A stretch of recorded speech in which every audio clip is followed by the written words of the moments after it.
जो पीएसपी के साथी हैं वो भी यहाँ दाएं बाएं पीछे आके खड़े हो सकते हैं। कोई ये सब अपना धरना है भाई, ये धरनों का धरना है, ये सबका मुश्तरका धरना है। हम सबको खुशामदीद कह रहे हैं।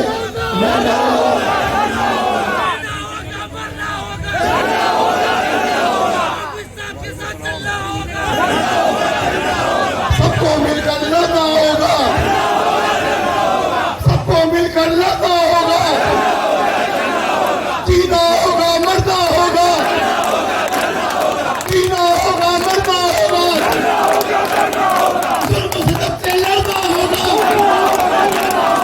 जुल्म सितम से लड़ना होगा, मसलहत या जिद्दोजहद, मसलहत या और बाहर की एजेंसियां इसी तरह इसी मायूसी का फायदा उठाएंगी, एक्सप्लॉइट करेंगी, हमारी फॉल्ट लाइन से फायदा उठाएंगी। और ये कराची कोई ऑर्डिनरी शहर नहीं है कि ये तबाह होगा तो सिर्फ इस शहर के रहने वाले तबाह होंगे। ये तबाह होगा तो हमारी हर किसी के साथ अनकंडीशनल सपोर्ट है जो जेन्युइनली इस काम के लिए इसके ऊपर।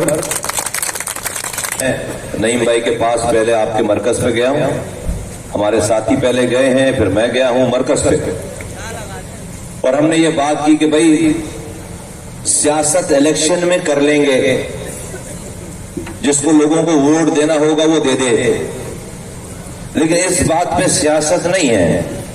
इस काम में सियासत इसलिए कि ये यहां जो ये खेल खेला जा रहा है और जो इस खित्ते के मौजूदा हालात हैं, जिस तरह से इंसानों को मायूस किया जा रहा है, उससे जीने का आसरा छीना जा रहा है। एक महीने में 5 खुदकुशियां हो गई हैं, तो 3 करोड़ लोग खुदकुशी नहीं करेंगे, और अगर उन्होंने मरने से पहले